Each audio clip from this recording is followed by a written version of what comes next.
Yes, thank you for those of you who are alive in the 90s, understanding that joke. A little bit of configural in my life, a little bit of metric by my side. Yeah, you gotta look it up on the YouTube. Mambo number 5. It's an earworm. All right, let me move this thingy out of the way, and away we go. So I looked at all the quiz answers. Looks like everybody understands the steps and has gotten acquainted with the language. The one thing that folks didn't comment on as often as I would have liked is, okay, then what? Sort of what happens if you pass each stage or if you don't pass each stage in terms of what you can then do in a analysis of the trait. That's the big question. So first step here, first two steps I had intended to be configural and metric. So configural invariance, the idea of whether or not the basic factor structure is the same across the units that you're comparing. So the groups, the conditions, the occasions, whatnot. And it has to be close enough so that you can set up the same model in both groups. Um, it's pretty rare, I think, that you wouldn't be able to somehow trick it into making them the same.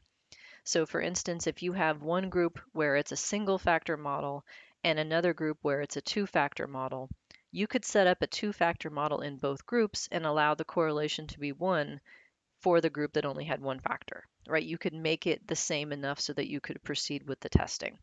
One group could have an extra error correlation or two, or an extra cross-loading or two. That would generally be considered acceptably enough.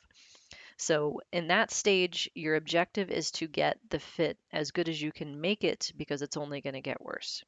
So if the model fits reasonably well, when you fit the same type of model to both groups, you've passed configural invariance and then you can keep going.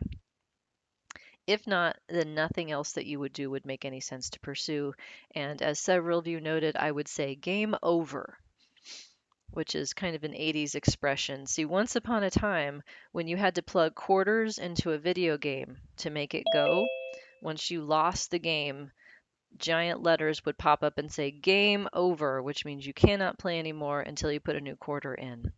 So that's the idea of like, you must stop, do not pass go, do not collect $200, game over. Doesn't make any sense to continue, is what I mean by that.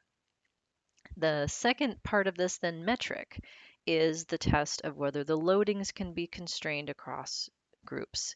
Not that it's a tau equivalent model, still a little bit of confusion. You're not making the loadings equal across items within a group. You're not saying that item 1 relates to the trait to the same extent as item 2, as item 3, as item 4.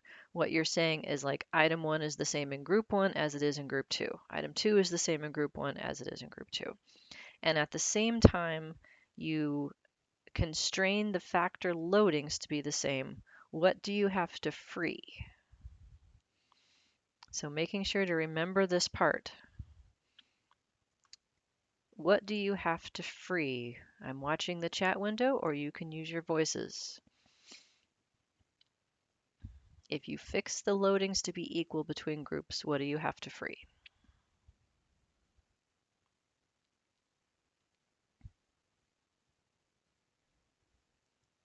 Yeah, there they all come. Factor variance. Correct. So factor variance in the alternative group. Factor variance stays fixed to 1 in the reference group for identification. And at this point, the loadings and factor variances are on the same scale across groups. So you can say that one group's factor scores are more variable from each other or less variable from each other than the other group relative to a value of 1. So everything relative to 1. Good. Now, what happens if your likelihood ratio test comparing the constrained loading model to the not constrained loading model is significant? Do you get to keep going or do you have to stop? Like do you get to keep going to the next phase of the invariance tournament or do you stop? Doesn't know because that means it's you're testing to see if it's not worse. You don't want it to be worse. If it's significant, would mean it's worse, right? That's right. So that means you got to figure out why. Can't go on until you figure out why. And that's where our friends, the modification indices, can tell us which loading constraint is a source of the significant misfit that's leading to the chi-square that compares the two. What is making your data too short? So you would go through the process of figuring out which loadings can be constrained and which ones can't.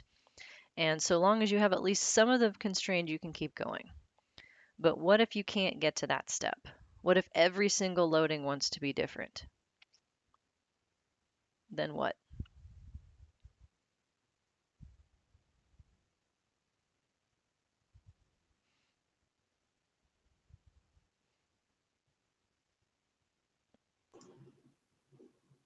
I think the technical term is wah wah.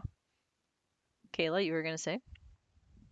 Well, I was just going to say, well, then you don't have factor invariance and you can't keep going. But I thought maybe that was too straightforward, so then I stopped. No, that's where I was going. Um, so there's sort of a logical chain of conclusion here. So you don't have invariance, which means you have non-invariance. You have non-equivalence, might be an easier way to say it.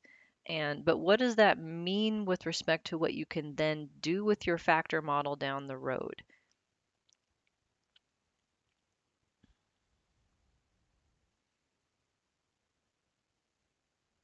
So if you don't have the same loading pattern across Isn't it? I groups, thought that you can't like compare them across groups because they aren't measuring things in the same way. yeah, it's not the same factor. If the loadings can't be constrained to be equal, then what the factor represents is not the same idea. That's the conventional wisdom, is that it's not the same factor. And so then it doesn't make sense to look at how relationships involving the factor would differ across groups. Like it's not the same flavor of depression or anxiety or conservatism or whatever the trait is you're trying to measure. If it's not the same trait, then who cares if it's related to some other stuff in the same way across groups? It's not the same thing. It's apples to oranges. So failing metric is a big deal. It greatly limits what you can then do with respect to looking at how the trait relates to other traits. So where we're eventually headed after break, the world of SEM is then, okay, let's use these traits in a model that looks like a regression amongst all the circles. You can't do that if you don't have the same trait across groups. Okay, questions or comments on this one? All right, then the next two, scalar, which is a test of the intercepts.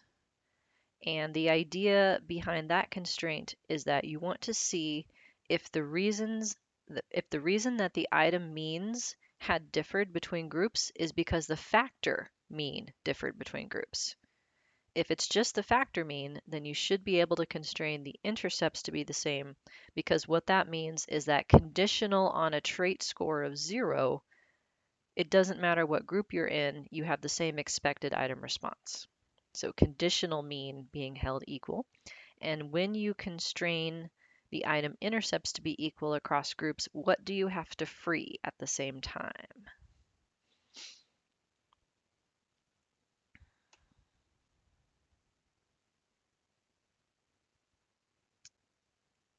One vote for factor mean. Factor mean in the alternative group, yes. So the factor mean in the reference group stays fixed to 0 for identification. The factor mean in the alternative group becomes estimated. So then it's like relative to 0, how much bigger is the factor mean or smaller is the factor mean in the other group? So relative to 0, given that factors are imaginary things and so they don't really have a scale. Now, what happens if you can't pass this stage? So we would go through the same process. If the likelihood ratio test is significant, comparing the constrained intercept model to the not constrained intercept metric model, then if it's worse, we got to figure out why, nail down which intercept it is that's causing the problem, see if we can free just some of them, get to the point where we've got a model that is not worse than previous before. What if we can't get to that point?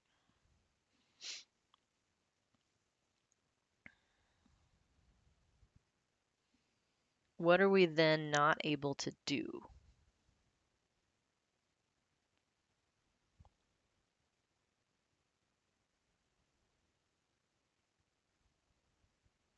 Isn't it the same answer as before?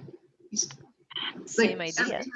every time each step fails, it just means that you can't proceed with the assumption that you have invariance because they're different and they're too different to compare the same thing. Yeah, it may be the same factor, but what is causing the level of the factor is something else. So there's something besides the factor mean is causing item mean differences. So But it not the wouldn't, yeah, factor. so it wouldn't make sense then to ask whether like the factor is systematically higher or lower across groups because that's not what's causing the items to be higher or lower. It's the factor and some other stuff that you don't know what it is. So any kind of factor change over time, for instance, like is there growth in this trait or decline in this trait? It has to be the same trait for that to be a reasonable thing to ask. And if the intercepts can't be held invariant, then it's not the same trait and it doesn't make sense to talk about the trait means changing over time or differing between groups or any of that kind of stuff. So inferences related to the mean of the trait specifically would be problematic. And how partial is partial? How many do you need invariant mathematically to pull this off? This is a finger question. How many intercepts have to be invariant for them to stay linked together? And how many loadings have to be invariant? Just one. Just one. Partial invariance starts at 1. Now, do you think you're going to be able to sell it if only one item is invariant? Probably not. That's a different question. But the idea that not every item has to work the same way in every group or at every occasion can be a godsend behind deliberately changing your instrument to be as sensitive as possible for particular people or for particular occasions, but not give them items that don't apply. Not every item has to function the same way, but you have to have a common set of items that do for this to work. So I sent out an email this morning. There's a talk tomorrow that I just heard about that's going to be looking at this issue in terms of linking, as it's known. The idea of putting items onto the same latent trait so that you can make comparisons. And they're going to tie linking to random effects models, which I will tell you guys, even if you don't know what a random effect is, you do. A random effect is the same thing as a latent variable. That's what they are called if you approach it from a multi-level modeling or mixed effects modeling way of looking at the world. So this semester, I have secretly been teaching you multi-level modeling all along. These items are being treated as nested within persons. Ha ha ha ha ha. And theta, or factor score, is a random intercept, albeit one that has a loading in front of it, but it's a random intercept nonetheless. So I would encourage you to listen to the talk if you have time, because it's nice to be able to make these sorts of connections across models and to hear about how people are using the models to actually solve real problems and not just to give out annoying stats homework, right? They do have a purpose, for reals. Okay, we did scalar. What's the next one? What am I missing? What comes after scalar, intercept, and variance? Residual. Yeah. So more specifically, it's the test of whether the residual variances differ across groups or occasions is next. And at this stage, you don't have to do anything with respect to the factors. You can just constrain the residual variances. And if that doesn't hold, it means the amount of variance in the item that is caused by not the factor differs between groups. And so that's sort of a who cares. That doesn't necessarily influence what you would then do next. The only situation in which not having residual variances be the same would be noteworthy is if you wanted to talk about the reliability. So if you wanted to be able to say that your items are equally reliable across groups, do you remember the formula for omega reliability? Maybe? Or remember what goes in it? Let's put it that way. Things that go into omega reliability. It wasn't that long ago, was it? Several of you just revised your homework 3 and had to double check your omega uh, quantities. It's related to information. I'll give you that. What goes into reliability as reliability of a sum score according to the CFA model? Loadings, that's one thing. There's 3 things. Loadings in the numerator, also factor variance, but that kind of goes with loadings because that's the scale. What else? What goes in the denominator?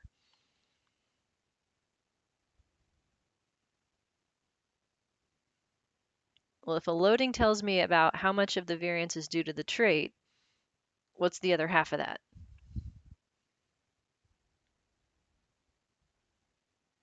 Residuals. Yeah, not the trait, right?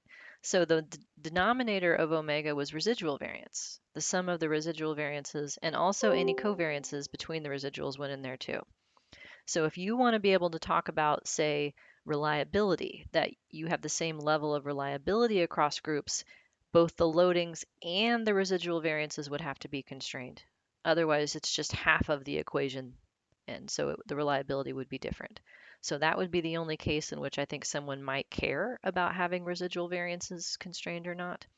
And then also any residual covariances, whether or not that wouldn't necessarily change what you would then do. And at any step in this process, an item that fails a previous step is generally not tested for subsequent steps. So it's like a single elimination tournament. That's not a hard and fast rule. You could always try to test it. But for instance, one of the reasons why an intercept may vary across items is because the loading's not the same. If the loading's not the same, that might create a different intercept for that reason alone. So that's the logic behind kicking out the items after each step. Okay. Under that logic, does it really matter what order you do these steps in? Yes. Um, loadings has to come first, I think, because that's really where the definition of the factor comes from. Like each item would have an intercept no matter what. Like if you think back to the null model that you would compare that it fits to judge CFI and TLI against, that model, each item gets its own intercept and its own variance. And so that's just like a property of the item. The slope is really what controls how the factor relates to the item, and so that comes first. The intercept doesn't have the same conditional meaning without the slope in the model. So slopes do have to come first, although you are foreshadowing a debate about what happens when we do the same stuff in IFA and IRT, in which case people disagree about the order of the steps. All right, other questions on those? All right, last one, structural invariance. Everybody got the contents right, but the question is, what does it mean if it doesn't hold? So you would test whether the factor variances can be constrained, the factor covariances if you have any, and the factor means. And at this step, whether structural invariance holds may actually be your research question. Like you may think that one group has more variability in their trait, and if you have non-invariance, if the model fits worse after you force the variability to be the same, then you're right. They do have different variance across groups, and okay, so be it. Or you may have a hypothesis that they were the same, and you could be right or wrong about that. So at that level, so long as you have partial measurement invariance holding all of the groups onto the same scaling, then you can talk about factor differences as being real differences. It could be that some groups have a higher mean. It could be that in some groups the factors are more related versus other groups. Putting on my psychology hat, today I'm going to be a developmental psychologist. Is that okay? I actually have a little bit of previous experience in that because I used to dabble in adult development and aging as a research area.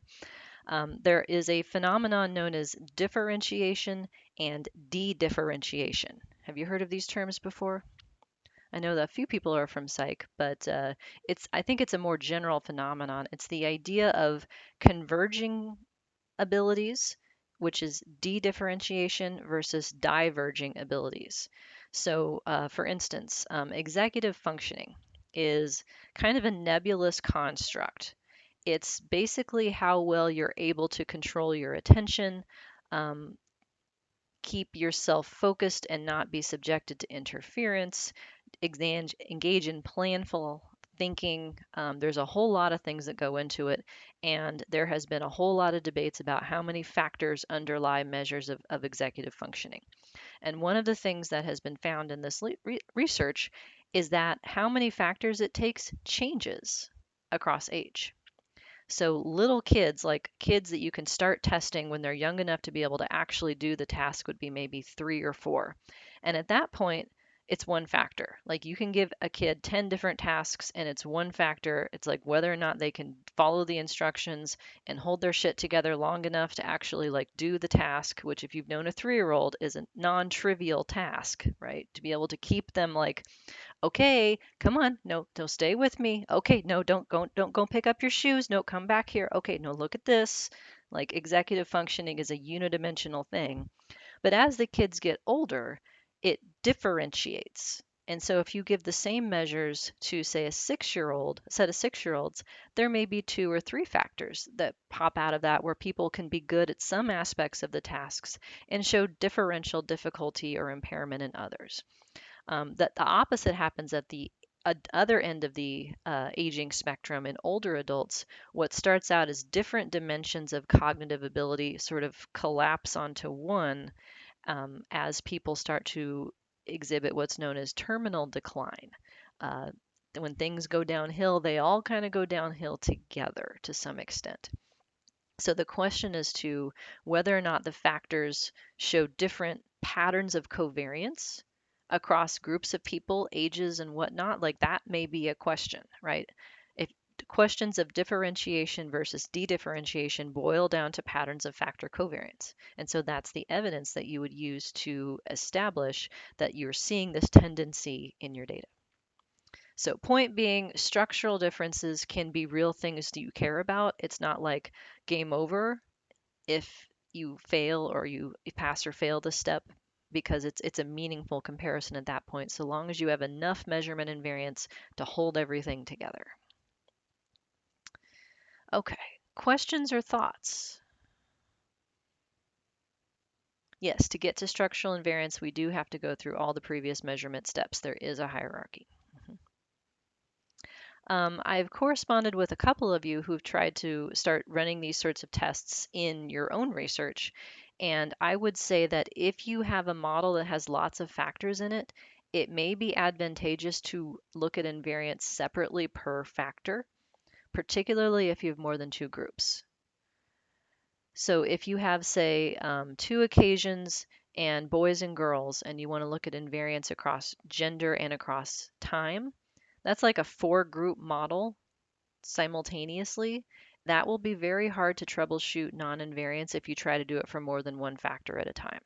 So I would sort of attack it in pieces, right? Do one factor at a time, and then you can put everything together. And at that stage, you'd want to have all possible covariances between your factors when you put them together, because even if you hypothesize a higher order factor, that the lower order factors are their own indicators of, that's actually a structural constraint that you need to test first. And so that's actually what we're going to be talking about when we come back after Thanksgiving break, how to set up higher order factor models. So that's sort of the transition into what more people would call SEM as opposed to just factor analysis, but that's sort of a semantic distinction. It may be challenging to pass the steps, isn't it? Depends. Depends on your sample size. If you have a ton of people, yes, it will be challenging to pass all the steps because you've got a lot of power to detect differences. Depends on the signal. If you have a lot of reliability, then each loading is estimated well. It's easier to find differences between them. So there's a lot of factors involved in how easy this process would be. All right. Other questions, thoughts? Okay, making sure I'm still recording. Yes, indeed. Then I'm going to call this done.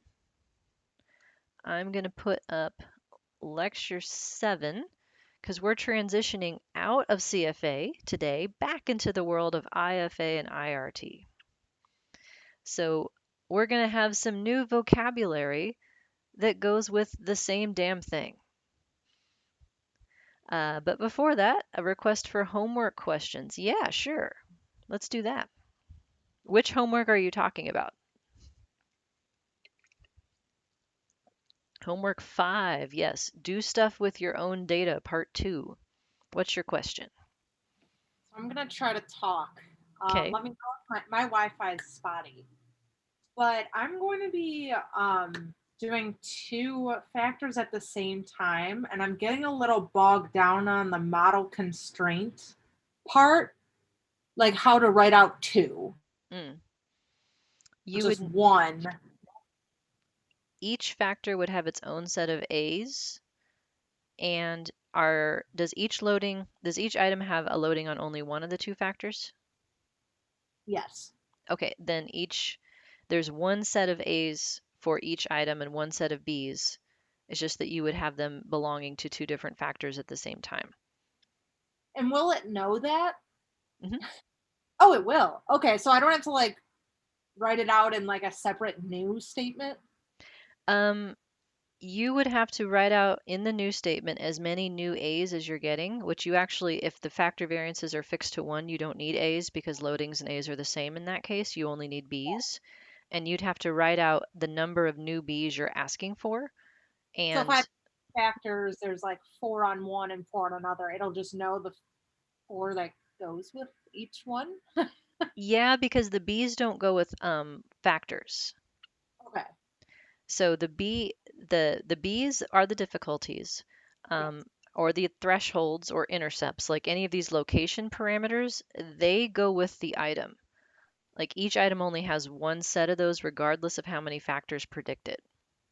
Just like in a regression model, each outcome has one intercept, even if you have lots of predictors. Okay. So if you had a model in which each item loaded on more than one factor, each factor loading could become its own A, but that item would still have only one set of thresholds or B values.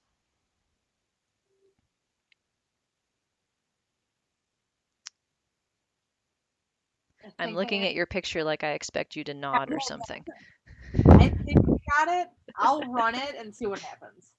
Fair enough.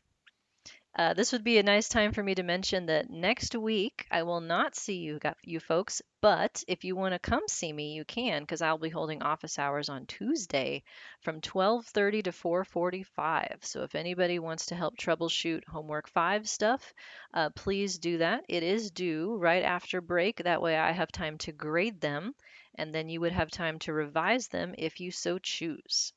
So revisions to homework 5 will be due at the end of finals week. Any other homework questions while we're on the topic? All right, then do you want to jump back into lecture 7 with me? Why not? You came, right? We got to do something. So I'm jumping in on slide 23 of lecture 7, and then we'll look at some examples. So this is just summarizing what it looks like to test invariance in a CFA framework. We have the measurement steps, we have the structural steps. Um, if so, the language switches based on which version of the model you're talking about. To me, this is a very silly distinction because IFA models and IRT models are algebraically equivalent, at least if you have a 1PL or a 2PL, or the polytomous analog. So in most cases, there's a direct equivalency. But if you're approaching it from the use of, say, M plus software, then what M plus is estimating directly are the IFA model parameters. It is going to give you factor loadings and it's going to give you thresholds for each of the submodels that underlie your set of categorical responses. So this is what's known as the graded response model if you have ordinal data, or the 1PL, 2PL if you have binary data. And so we would talk about the process of testing invariance the same way. It's metric, it's scalar. Um, Whether or not you have residual variance, invariance depends on estimator. We'll talk about that, but it's the same and the language works the same and the ordering is the same. However, if you go across the hall over to IRT world, so if you were to use, say, FlexMert or Parse Scale, I'm trying to think of all the other IRT programs I know, Bylog, things that spit out A's and B's and C's, and that set of parameters, those A's and B's and C's are what are being tested for invariance, then it's a different process and a different language in terms of what comes, the steps. It's called differential item functioning in that case, where differential item functioning, or Diff as people call it, means non-invariance. So it's conceptually backwards in terminology. The process is called different as opposed to invariance, which means same.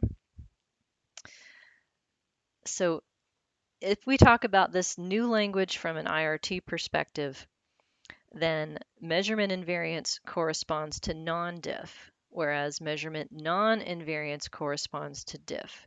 And the logic is exactly the same. What we want to show is that the A and B parameters can be constrained across groups and that the differences between the groups are constrained to just the factor level, which is now called theta, by the way, since we're back over here. Factor scores are thetas.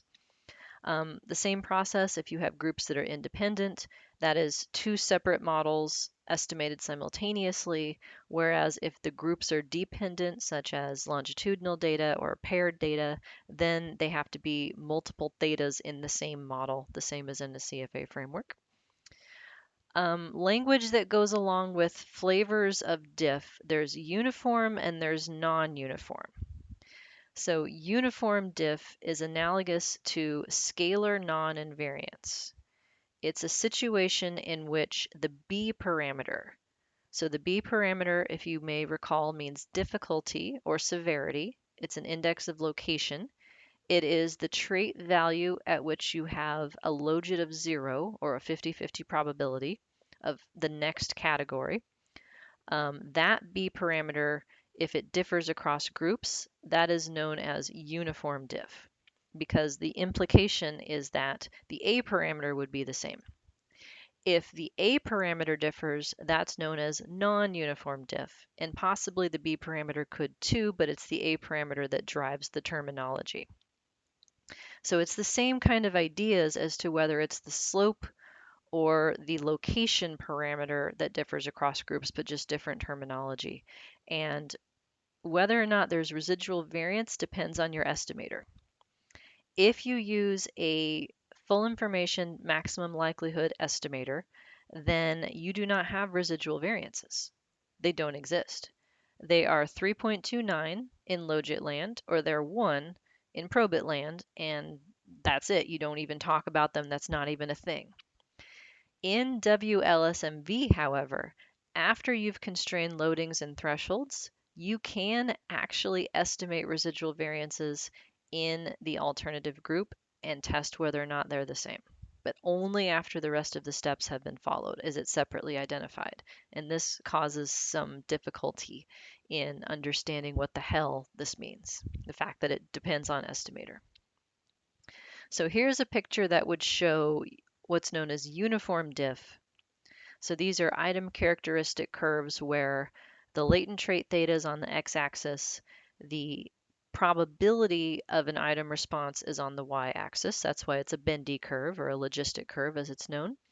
And so this is what it would look like if the two groups, the brown line versus the green line representing the two groups, if they had different B's but the same A. So that means the point of the trait where you hit 50-50 differs between groups, but how related the item is to the trait is the same across groups. So this would be like if you passed loading metric invariance, but you failed scalar. That's what this picture shows. Uniform diff is what they call that situation. Non-uniform diff is when A differs. So A is the slope, which is the slope of the line at that 50-50 B location. That differs across groups in this picture. This picture shows that they have the same B. So non-uniform diff refers to the slope specifically. They could have the same B or they could have a different B. There's not a special term that I know of that differentiates those two different categories. Does anybody know differently? Are there different kinds of non-uniform diff based on what B is? No. Okay, those of you who've taken measurement and IRT classes before, did you guys talk about diff? Diff? Okay. So are there any other kinds that you learned about besides uniform and non-uniform? No. Did they use those words? No. Okay, so apparently there's a whole nother set of words out there that go with these same damn ideas that I'm not privy to. I am not at all surprised by that. In the IRT world, do steps matter? Ah, yes, great question.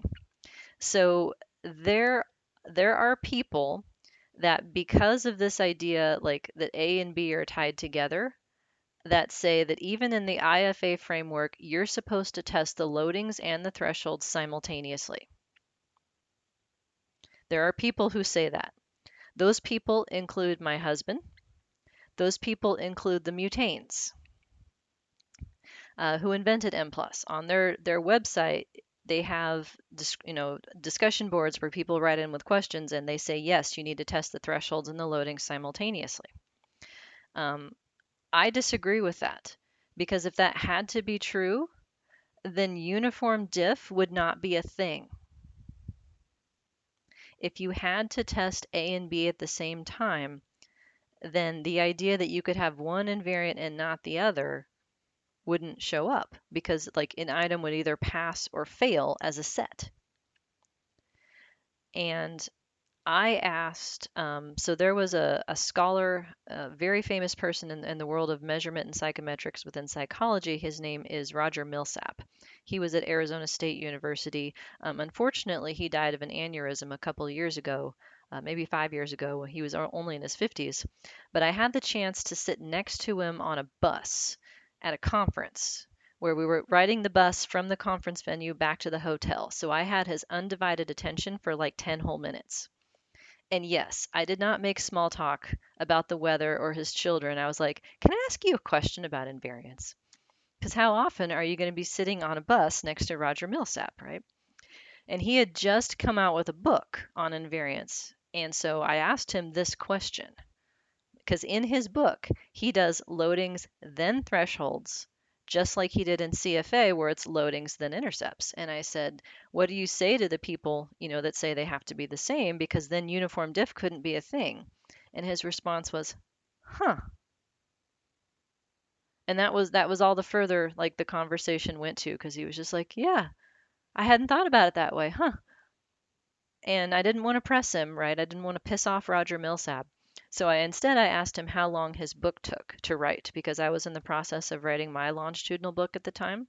And he said, well, I started it when my son was born and he just turned 10. So it took him 10 years to write that book. It only took me 5 to write my book, which was 3 years longer than it was supposed to write, supposed to be. So by that standard, I think I came out ahead somehow. Yeah, I'm supposed to be writing a revision to my book, by the way. That was supposed to have been done last March, and I haven't started yet. So that's what happens with books. But anyway, there are some debates, point being about the order in which you do things, whether or not they have to be simultaneous versus separate. I subscribe to the separate idea, and reasonable people may disagree with me. So I have an example where I do it separate for you to talk about this sort of thing. Where it gets tricky in making these distinctions across modeling families is in translating one set of parameters to the other. So M+, for instance, it will test the loadings and the thresholds. And if you have binary data, it spits out A's and B's that go with them. But in these models, I found out that the A's and B's that it spits out rescale theta to have a mean 0 variance 1 in both groups, even if that's not what you estimated. It changes it.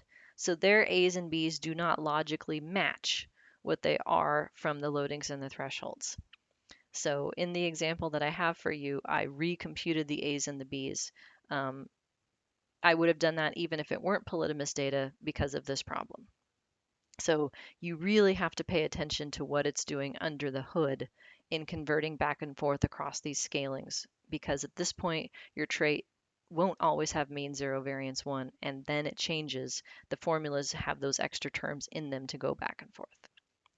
So it's a little tricky. Here's the formulas just to remind you of how you go back and forth. So these the loadings only equal the A terms if the theta variance is 1. And the thresholds only equal the loading divided by, or the B's only equal the loading divided by the threshold if it's 0, 1. So this is what I'm talking about here. It pretends it's 0, 1 to compute these things, but it actually isn't in the alternative group after you've gone through all the structural invariance steps. You can have different means and variance in the alternative groups. Oh, yeah. Okay. Let me pause right there. Questions? Refuel my caffeine.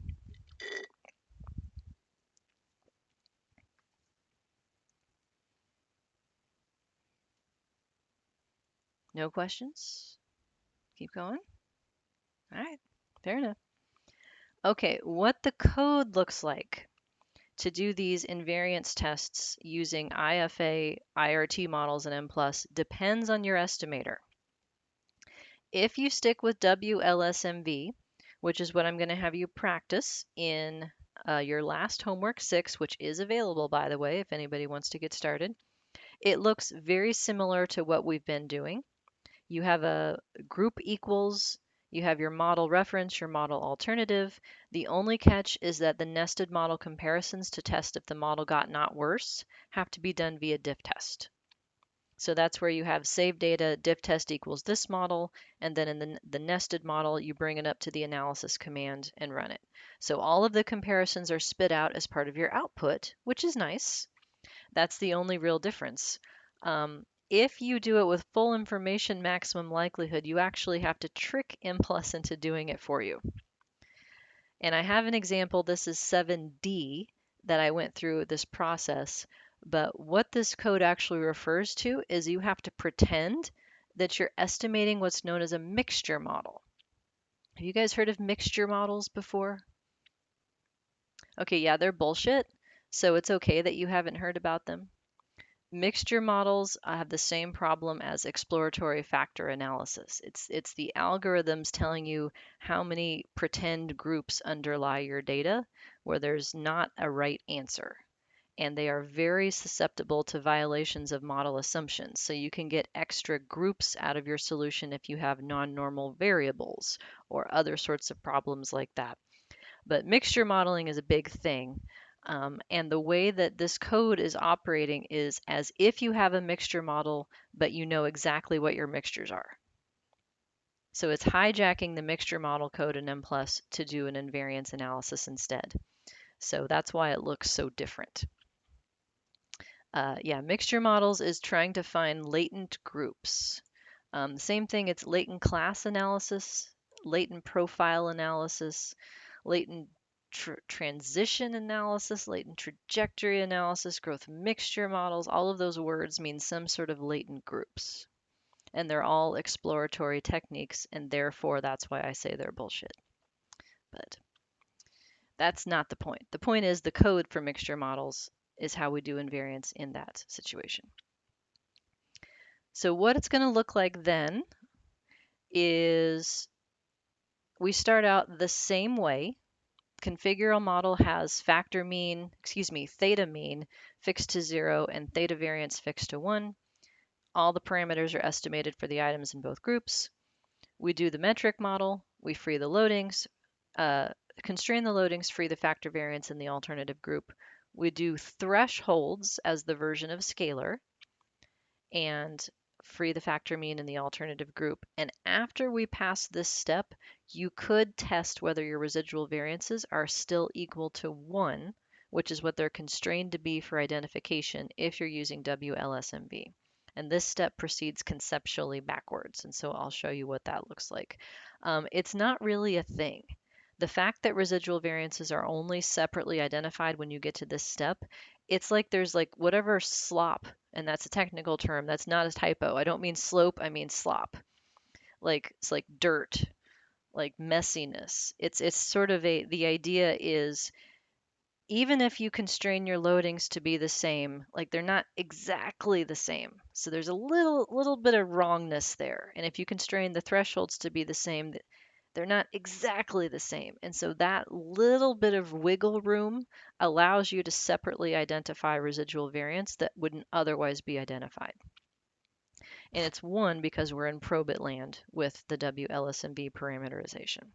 So there's an extra step that is possible to do in limited information analysis that's not possible to do in full information with maximum likelihood.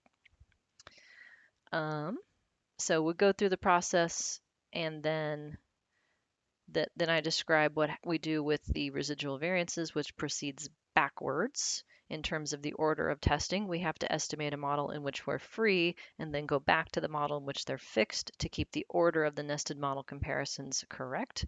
I'll show you that. And then structural invariance the same as before. And that's the end of the story.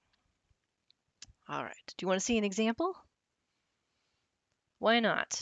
Because even if you don't want to see an example, you get to practice it in homework 6. So for that reason, you may want to see an example. Let's see, is this D? This one is C. This is what I want. Okay, 7C is what I got here. Let me move this out of the way. These are the same data that we looked at in example 6A.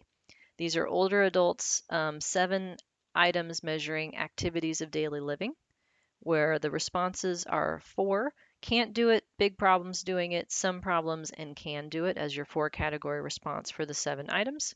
Here are the items, and here are the proportions of responses in each of these categories across men and women, which is what we're going to do for this. Now, this table is important. One of the things that is a limiting factor in WLSMV for these models, it insists that each group has the same possible thresholds.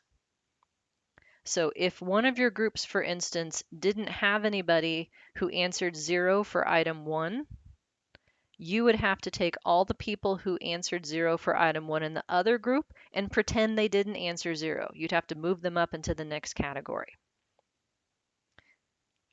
If there's only 2 people that you'd have to change their values, okay, I can live with that. But if there's a lot more data wrangling that you would have to do to create the same set of possible thresholds between them, then you may want to switch to full information maximum likelihood instead, which does not have that requirement. So you will find out the hard way if you try to do an invariance analysis across items that have different possible thresholds across groups, because you'll get an error message and it won't do it. So you do have to make the data behave in a way that may distort it if you don't have the same possible response options in each group that are observed.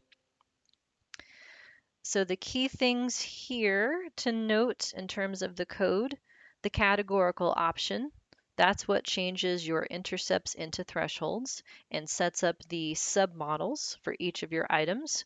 This is the cumulative version. So it's 0 versus 1, 2, 3, 0, 1 versus 2, 3, and 0, 1, 2 versus 3 as the 3 submodels for which we get a threshold for each one. Grouping equals the name of the column that holds your grouping variable. So the name of the column is called female. And in this way, we're making men the reference and 1 the alternative group. So it's the effect of being female relative to men as the reference. We are doing WLSMV with parameterization equals theta.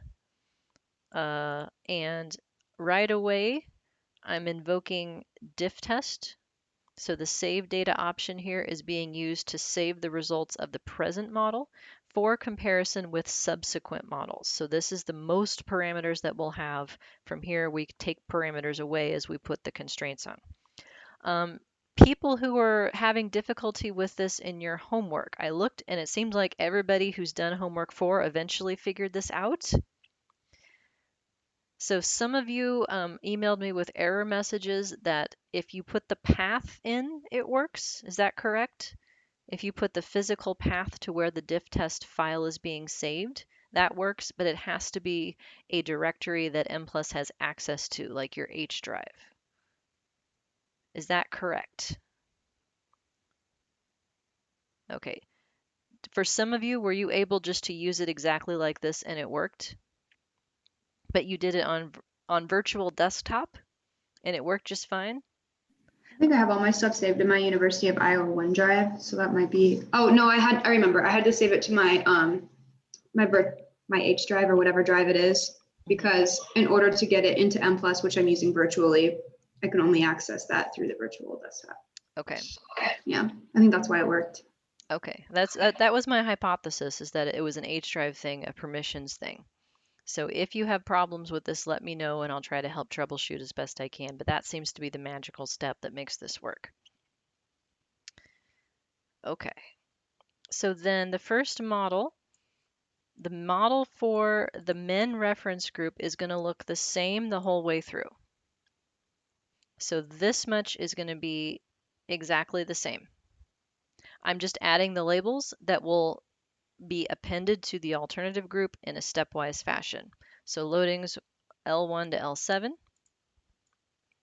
This line right here is referring to the first threshold for each of the 7 items. So T1 stands for threshold, underscore 1 up to underscore 7. So threshold 1 for item 1 is the way that I'm labeling these things. And each of the possible thresholds is possible because everybody from both groups had an answer for all 4 categories. So I don't have to do anything special because some items had fewer categories. Item residual variances are fixed to 1. So this is the idea of the probit parameterization of this model, where the residual variance that's not estimable is 1. And the factor variance is 1 and the factor mean is 0 for identification.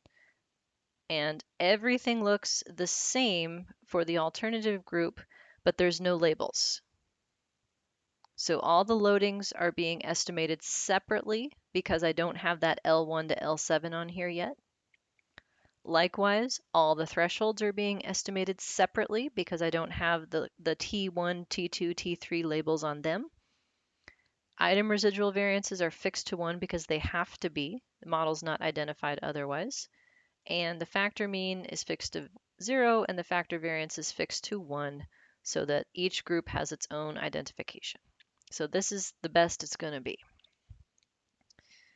All right, questions on that much? We do have a question. What if we have items with different categories? How would the command look in the threshold line? You would have to figure out how many possible thresholds you need for each item and then refer just to that many. So it may be it won't be as efficient, but it may be easier just to write out each item separately and list as many thresholds for that item as is possible is what you need. So like in this case, there would be 21 possible thresholds because each of the 7 items has 3. All right, so here are my results. Now I get all of these handy dandy fit statistics because I am in limited information estimation. WLSMV is first estimating a polychoric correlation matrix for these items. It's then fitting the CFA model to that matrix and calculating the predicted polychoric matrix. And so I have how much worse my model is than perfect, which is given by the chi-square test and RMSEA, and I have how much better my model is than the worst null model, which is given by CFI and TLI. And all of these things suggest that my model fits well, with the exception of the absolute fit. Stop that. Chi-square of 72 on 28 degrees of freedom says my model does not fit perfectly, but everything else says it's good enough. So this would be our baseline. All right. So here is some foreshadowing. These are the loadings for each item. They look non-proportional. The difference between these groups looks like it varies across items. So that tells me right away that it looks like metric and variance is probably not going to hold. Here's my solution. We've got loadings for the men, thresholds for the men, and then over here in the alternative group, this is the same output continued across columns. These are the loadings for the women, thresholds for the men. And residual variances all fixed to 1 in both groups. All right, now we're ready for metric. So things to note here. I have added to the top the parts of the analysis before model that have to change. So the results from the previous model go on the analysis command. So it's bringing in the results from the configural model to do the nested model comparison. In the meantime, I am saving the results from the current model as metric A. So there's a foreshadowing for you that metric and variance is not going to hold. This is just my first try by the letter A. So to set the metric and variance constraints, I take the labels for the loadings that I had on my reference group, and I add them to the loadings for the alternative group. I also simultaneously free the factor variance in the alternative group. So this is exactly the same process that we went through in the CFA models. The only difference is in how the nested model comparisons are done. They are done internally using this diff test thing. You cannot do them yourself. I'm assuming that Lavon has some kind of internal function you can access that does the same thing, but it's not something you can do in a spreadsheet. Let's put it that way. It uses derivatives, partial derivatives that are saved from each of the analyses, not something you want to compute by hand. So in addition to the chi-square test of model fit that talks about your HO model relative to the H1 perfect saturated model, you get this thing right here. And I have added my notes. By the way, this is me being nice. M+ is not going to tell you what the hell this means. It's just going to say chi-square for difference testing. You figure out what you're asking it for. This is why I have a job and why you all will have jobs. So this is my test of metric and variance. I have 6 degrees of freedom, a chi-square value of 9. It's actually non-significant. So it looks pretty good, but I'm going to check the modification indices just to make sure that I don't have one loading that's causing more problems than you would expect. And sure enough, I have item 3 has a modification index of 7.7. So what that means is that the total change in model fit is 9.4. 7.7 of that is due to item 3 specifically. So that tells me that even though the overall test is non-significant, it's like 5 of them are really non-significant and 1 of them is a problem, and that washes out. So I'm going to go ahead and free up item 3, even though the overall test is non-significant, because I don't want to unintentionally screw anything up. So I'm going to do that in my next step by taking the label for item 3 and changing it. So I have L3A in the alternative group. Everything else is the same. The only difference is that now I have saved the results from this model as metric B. It's still being compared back to configural. So configural stays as the reference for what the last good model was. Metric B is the current version, what I'm trying to do. Over here for difference testing, 5 degrees of freedom, chi-square of 5. That's damn near the expected value at 5 degrees of freedom. No modification indices. And I made a picture of the thresholds to foreshadow what's going to happen. So one of these is not like the other.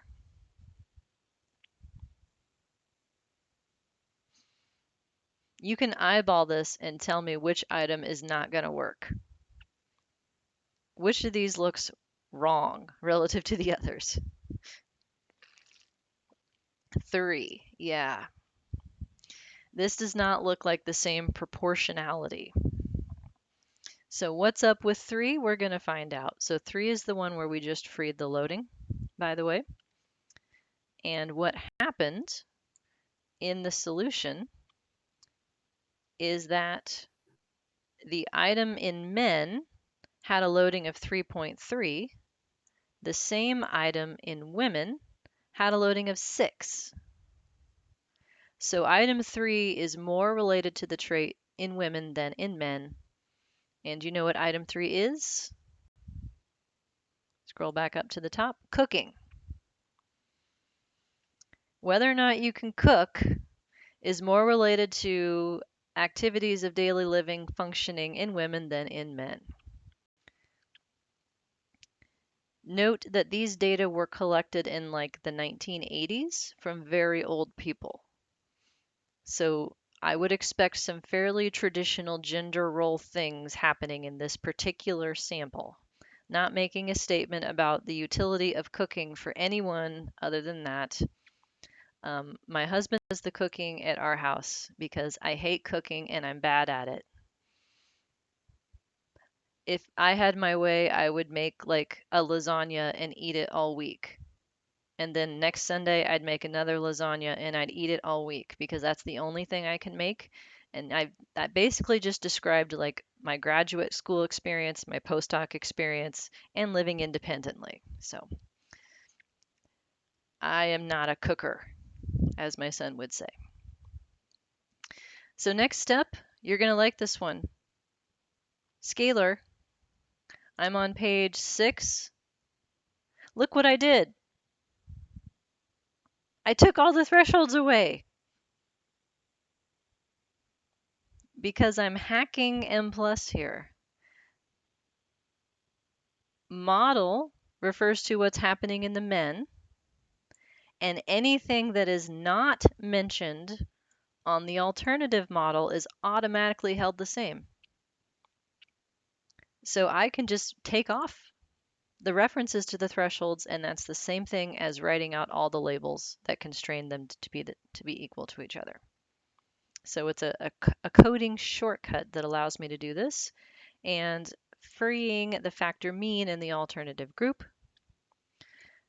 Note that I have metric B as the last good model that goes on analysis, and mine is scalar A. We head over to my chi-square for difference testing, wah wah.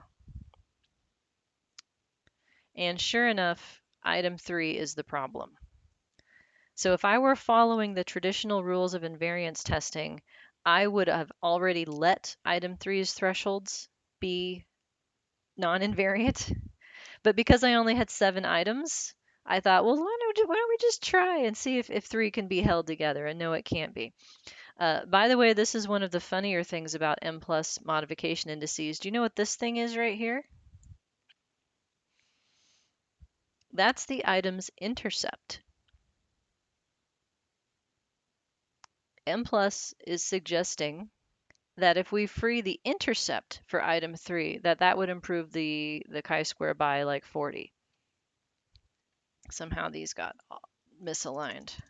Yes, that face you're making is exactly right, because intercepts aren't even a thing. Like I can't I could not have freed the intercept even if I wanted to. And it's like, why don't you free the intercept? That reminds me of my mom asking me after, say, a track meet. Lisa, you can run 5 miles at a time. Why can't you run just one lap faster? I don't have an answer for that, Mom, but thank you for making me feel badly about my track performance. No, I can't run one lap faster. If I could, I would have. It's called a race. And no, I cannot free the intercept for item 5 because that is not even in my damn model. So, but I can free the thresholds for item 3. It wants number 3 in particular and number 1. So let's just go ahead and free all those up. So what I'm going to do to free those ones is just write those. So I'm writing them because they are the ones that I want to be different. Save it as scalar B. See what happens. Not good enough. Scroll down. It still wants the intercepts for item 1 and 5 to be different. It wants the third threshold for item 1. Okay, let's add that one. Now we're up to scalar C. Check it again. Still not good enough. Okay, item 2, threshold 3. Let's do that one. Check it again. Oh, getting closer. Item 1, or item 2, threshold 1 is the next one. Try it again. And we eventually get there after scalar E. So it took a few iterations to get through this process. Question, were you able to do this, not mention the alternative parameters when you first do the metric invariance? You have to refer to the loadings in the other group, otherwise they won't know that they're there. So you can't do this with all the parameters, but you can do it with thresholds because those are something that get estimated automatically. You can trick it sometimes, but not every time. So scalar is okay. Let me see here. In the interest of time, I'm going to skip the residual variances part because that goes backwards and it's not something I'm going to ask you to do in your homework. You have to estimate the model where they're all free to start with, and then estimate the model where they're fixed again. And it works out that some of them can be constrained and some of them can't. And we get through the list, and I wanted to show you factor variances cannot be constrained and factor means cannot be constrained. So there are differences between groups. This is the last model I'm getting to. So relative to the men, the women are lower on average in their factor. They're less able to live independently. However, there are several thresholds that had to be freed. So there are things besides the factor creating mean differences in these items, or differences in the proportion of each category for the ones that are in bold. All of the cooking ones and 2 of the housework ones. And women are also less variable than men in their trait. So I wanted to show you a picture that I made in Excel that describes the results of these analyses. So this one in particular. I translated the thresholds into B values, and then I made a picture where the first threshold, 0 versus 1, 2, 3, is shown in the blue lines, and the solid line is for men as the reference group, and the dotted line is for women. So the points where you can see on these lines where they diverge, those are difficulties that are different between groups. So this is uniform diff in most cases with the exception of item 3, which is non-uniform because A loading also differs.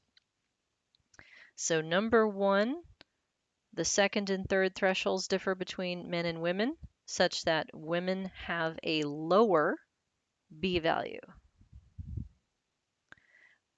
Same thing is true in cooking to a much greater extent. The B value is lower in women, and the B value is lower in women for the second item too.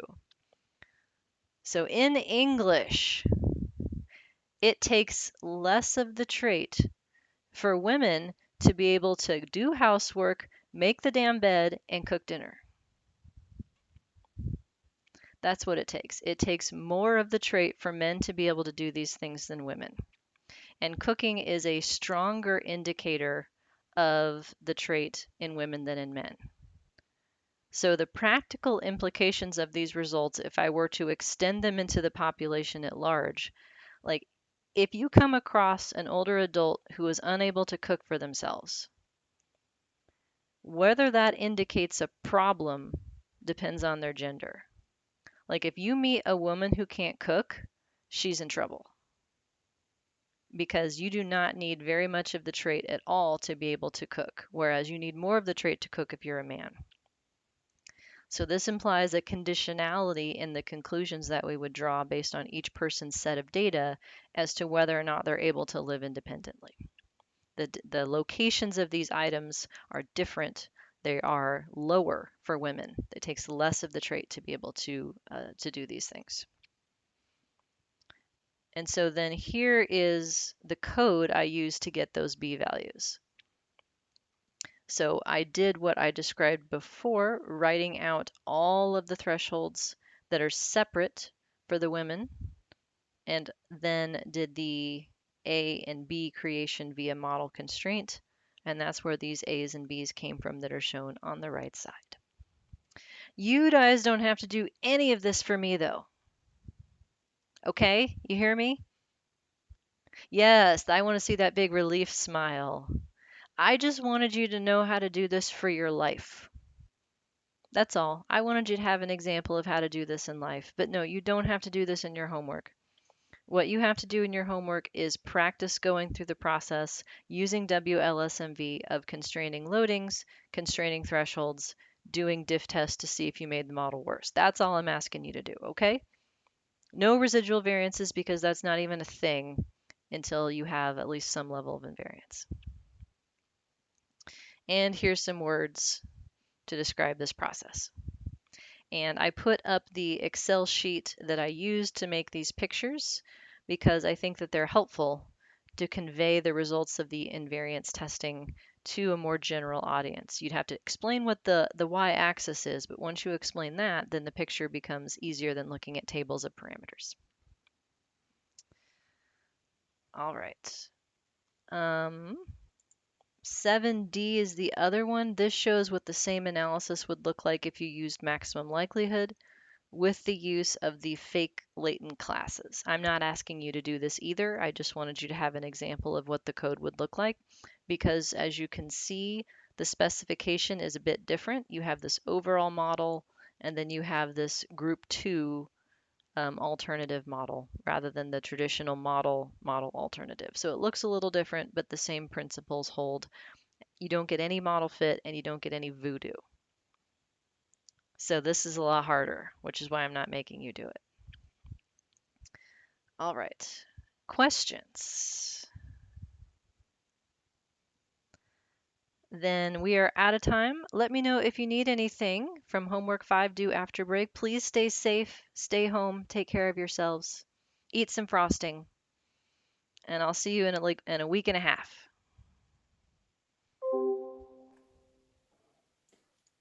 Can I ask you a question?